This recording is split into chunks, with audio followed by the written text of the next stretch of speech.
Ya, kita akan lanjutkan kembali mengenai Node.js. Kemarin terakhir itu sampai HTTP server sudah selesai. Coba saya buka dulu sampai HTTP server ya. Coba cek untuk Visual Studio Code.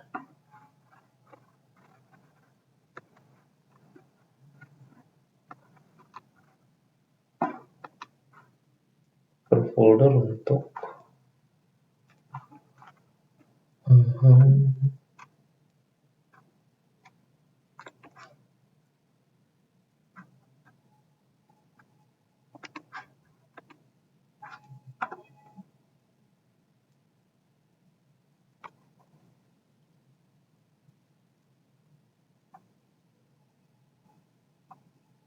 sampai hari ya.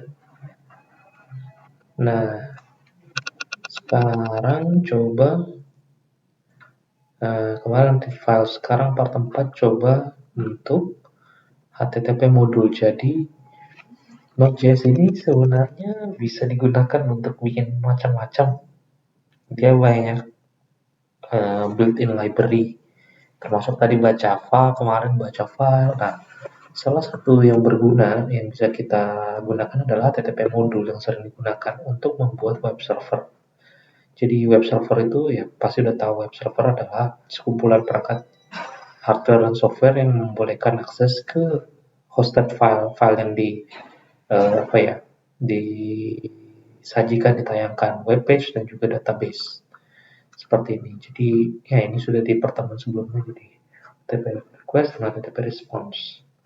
Oke, langsung saja untuk membuat HTTP server. Jadi beda dengan kayak kita kalau ngoding di PHP kita pakai install software terpisah Apache, atau Java kita install software terpisah untuk untuk servernya seperti itu. Nah, di sini Node.js itu kita harus bikin sendiri servernya seperti itu. Saya bikin contoh,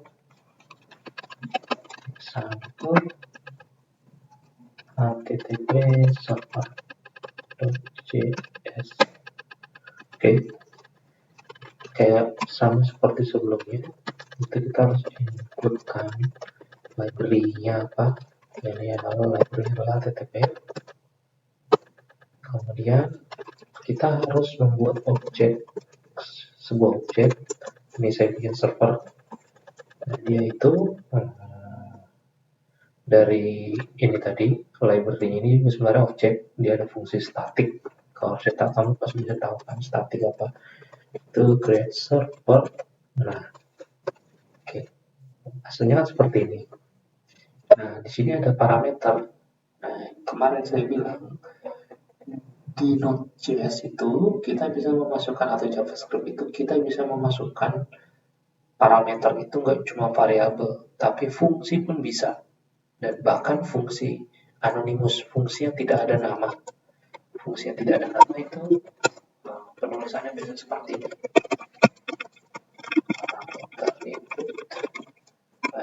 Parameter input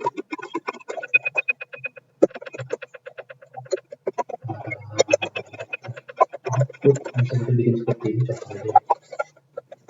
Terus di sini kita tulis fungsinya apa. Fungsi ini bisa dipanggil, tidak bisa dipanggil dari manapun. Jadi biasanya kita include-kan di dalam sebuah fungsi lainnya. Jadi bisa jadi fungsinya bakal dieksekusi ketika ada persyaratan di sini. Nah, ini kita masukkan, ini namanya bebas ligar, tapi sudah ada polanya. Setelah itu ada event, kita harus masukkan fungsinya itu apa kalau event itu terjadi. Jadi ini itu parameternya, input, ini action yang apa, ini set response.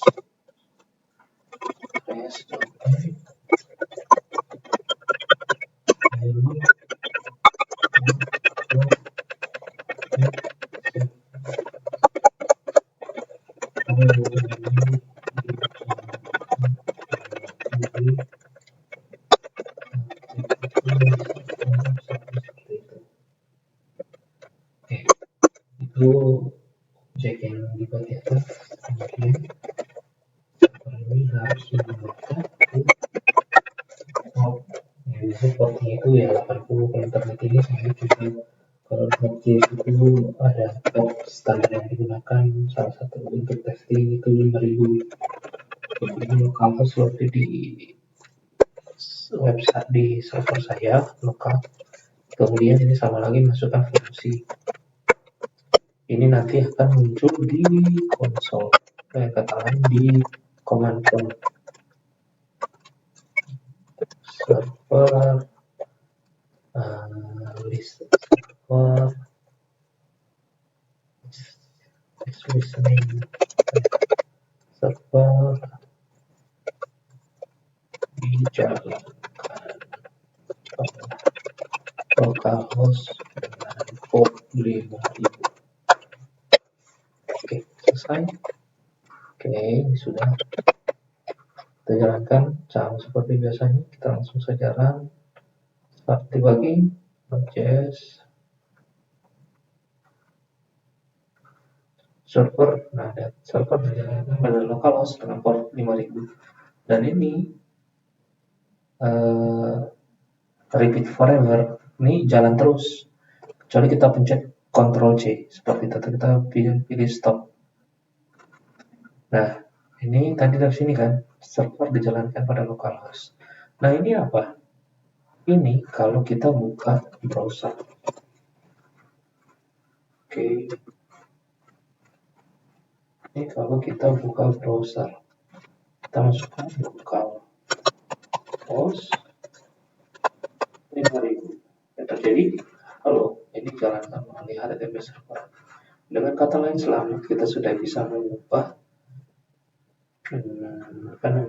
Node.js kita dari hanya sebatas runtime environment menjadi sebuah web server seperti itu.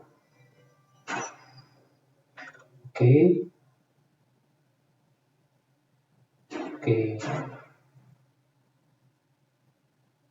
kita bisa juga bikin semacam redirecting ke page lain, misalkan about seperti ini. Nah, kebetulan ini yang kita belum buat. Di sini kita bisa bikin semacam redirection seperti itu. Kita bisa bikin kalau dibikin web itu kita bisa bikin kayak semacam controller. Ini larinya kemana seperti itu. Oke, saya ubah kontennya misalkan. Ini juga biar aja. Ini kita bikin jika request, ini input ya, request itu anggap saja URL ya. Request itu URL atau objek yang ada URL sama dengan slash, ini artinya page, slash ini artinya root. Maka responnya kita bisa respon balik semacam HTML juga seperti itu. Homepage. Oke, kita jadikan seperti ini. Oke, nggak cuma di situ, saya mencoba maksudnya panel.l misalkan tadi about misalkan.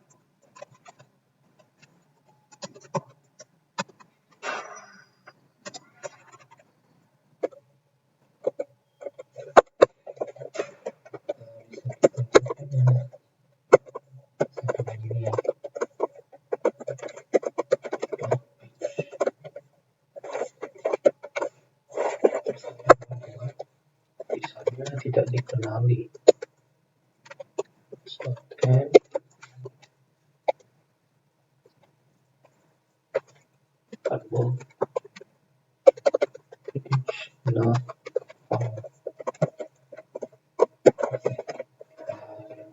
Ini cara mematikannya Ctrl C.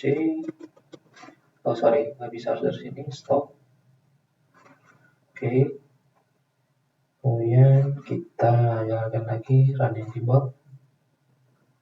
Oke, ini sudah jalan, ini masih dari nama dari line yang ini. Oke, kemudian yang terjadi kalau kita refresh about page.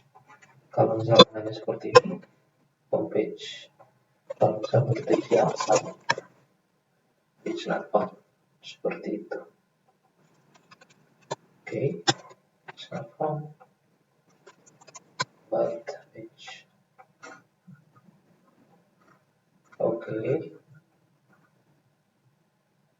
Oke, selain itu juga kita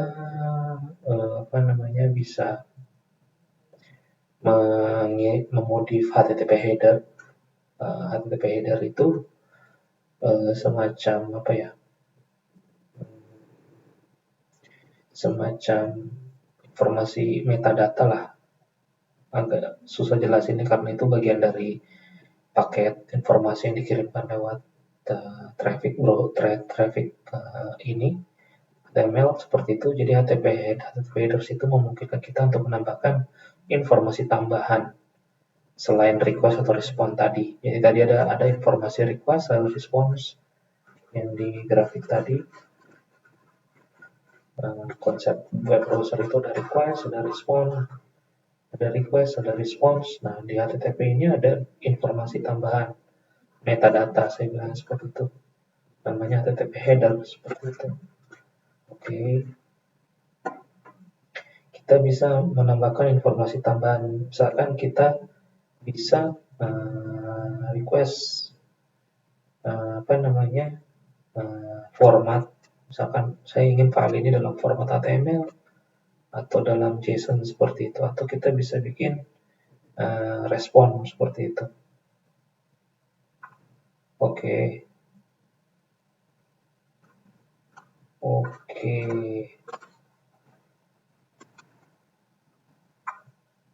Jadi contohnya ini hanya bikin tambahan saja.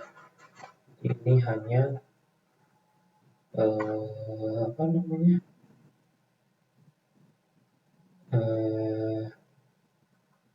kita bisa bikin di sini res.write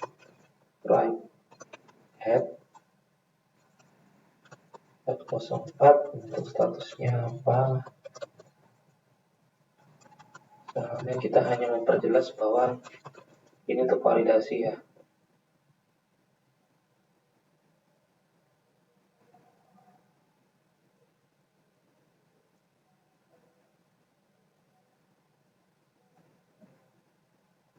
Contohnya di sini content type itu adalah text HTML dan contoh saja. Nggak ada efeknya sih seperti itu. Sama, hanya mempertegas bahwa ini adalah HTML.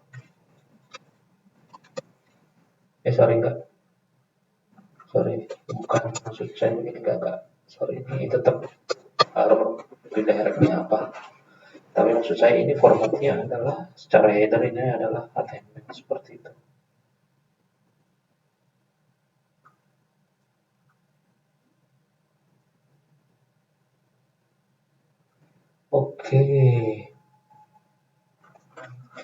Oke. Ini selain kita sudah membuat HTTP server pertama kita, ini ada satu hal yang harus dikenalkan di Node.js itu adalah Express.js. Jadi walaupun Node.js itu memungkinkan kita untuk membuat HTTP server kita, untuk membuat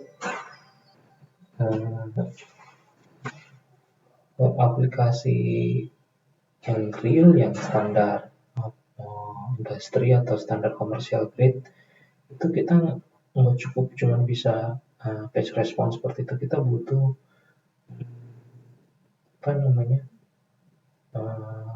nggak butuh ini kan ibaratnya hanya semacam kerangka. Kita nggak cuma butuh kerangka, jadi kita butuh semacam juga framework. Ya sama seperti PHP.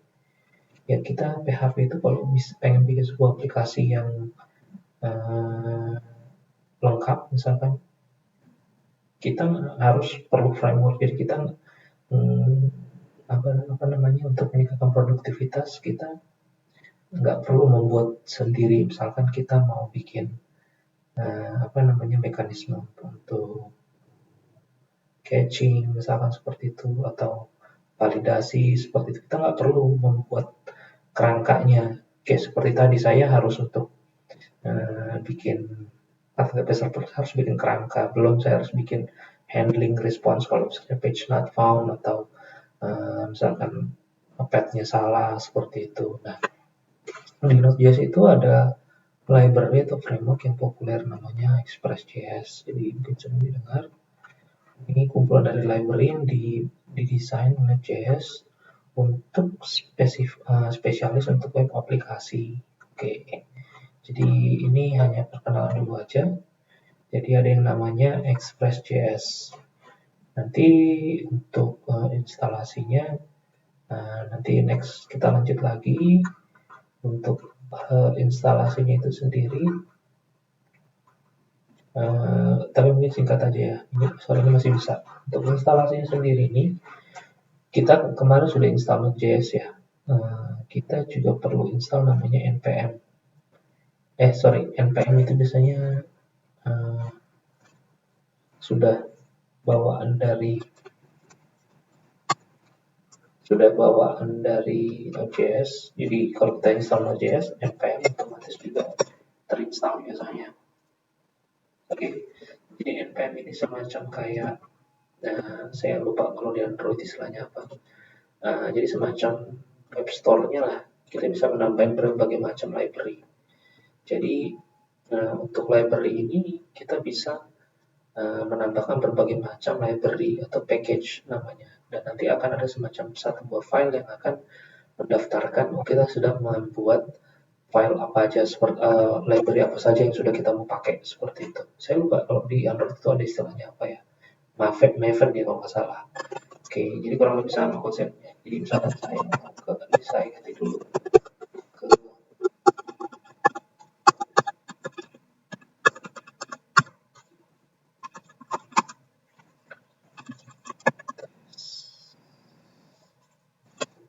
satu. Oke, ini foldernya kosong ya. Jadi kita ingin terlebih dahulu. Nanti akan ada prosesnya. Ini bisa diisi apa nama package-nya. Ini nanti akan jadi package nama file namanya package.json, atau kalau mau diganti, nama package-nya, versinya, deskripsi, entry point apa, ini di default aja, enter semua. Yes. Kita cek. Sudah ada file namanya package.json yang kurang lebih isinya adalah seperti ini. Oke. Kalau percaya kita lihat.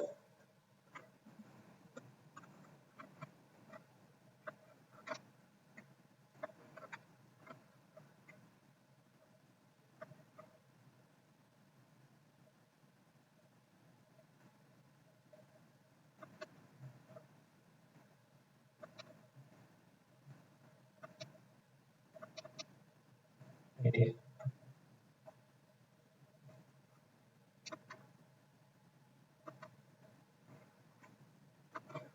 Isinya yang seperti ini aja. Oke, abaikan dulu. Oke, kita bisa install macam-macam library.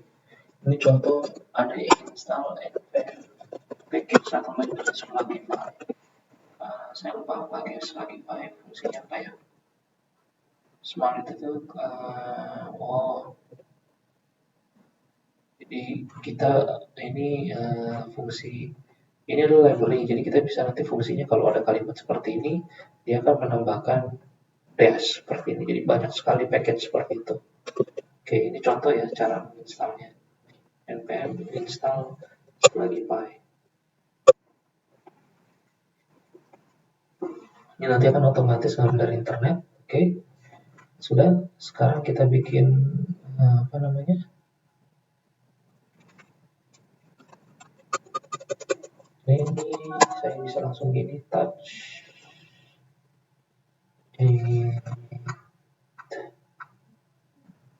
Enaknya saya buat sampel 1.js. Sorry. gimana ya kalau langsung saya lupa, biar lanjut langsung launching di sini, biar sudah manual aja.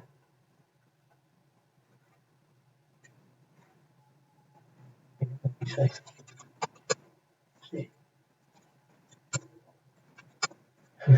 Udah lupa spotnya. Ya itulah, saya udah lupa. Ya, saya buka folder baru, Node.js 1. Oke, saya buat file baru, tes juga apa yang namanya, oke, testing package.ts. Oke, kita udah buat tadi. Terus cara memakainya gimana? Kita udah install Slugify tadi. Kita udah install tadi otomatis akan menambahkan namanya sini Slugify versi 165. Kita bisa pakai library ini. Ini library kita gunanya untuk menambahkan garis saja, mengganti spasi. Require saya paste di sini Slugify, itu kan otomatis muncul. Saya tinggal pilih aja nih, contoh Slugify, contoh kalimat yang Slugify jadi kalimat sama dengan garis tengah ya. Run aja, start debugging Node.js, run and debug. Ya, ini fungsinya cuma gini doang. Tapi intinya saya mau mengajarkan bagaimana cara kita menggunakan library package yang ada di internet dari Node.js. Ada banyak sekali seperti itu. Oke, kita juga bisa install dengan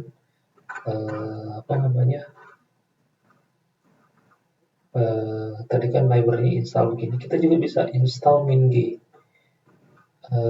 Bedanya apa? Kalau MinG ini saya kan tadi installnya di folder spesifik di folder test. Nah, library ini hanya dikenal di test saja. Kenapa? Karena library-nya itu diinstal di sini, folder sini, ada di sini, lokal.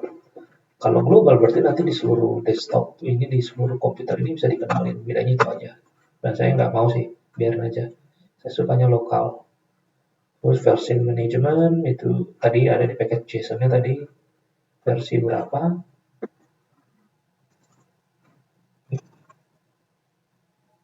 Ya, ini biasalah major minor patch.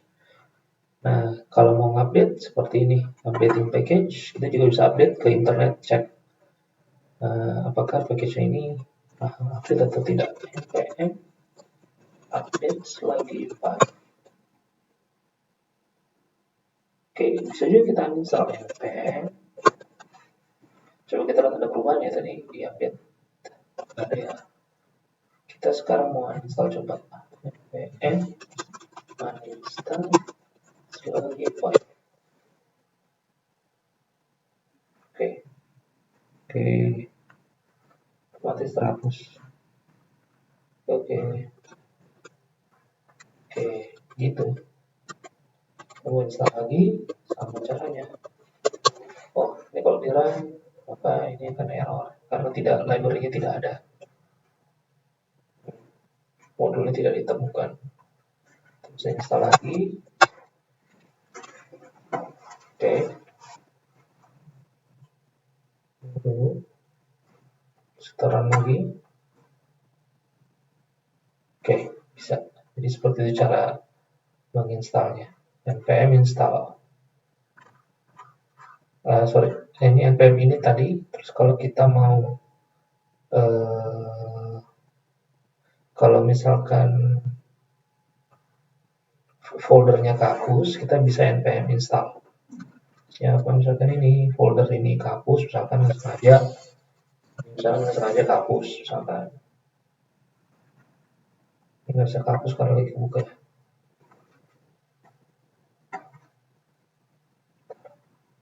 Ini karena lagi kebuka filenya.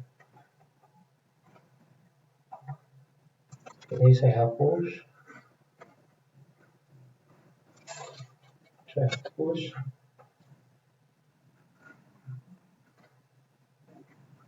Oke, nggak bisa, tapi intinya kalian sudah pada hapus.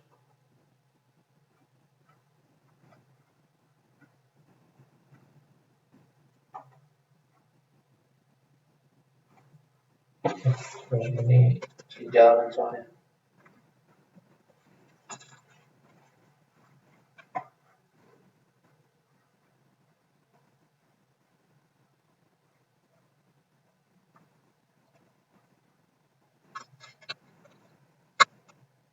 Oke, ini bisa kita install ulang cukup dengan npm install karena informasinya sudah ada di package JSON. Oke, akan muncul lagi. Library-nya ini akan ada lagi. Oke, segampang itu untuk maintenance-nya. Oke, npx ini juga sama, intinya sama, tapi tanpa perlu menginstal. Intinya ini saya nggak perlu ya. Ini nodemon juga enggak. Intinya tools tambahan yang bisa on the fly seperti itu saya nggak perlu ngajarkan karena bukan standar. Oke. Mungkin itu aja sampai di sini. Sekian dan terima kasih.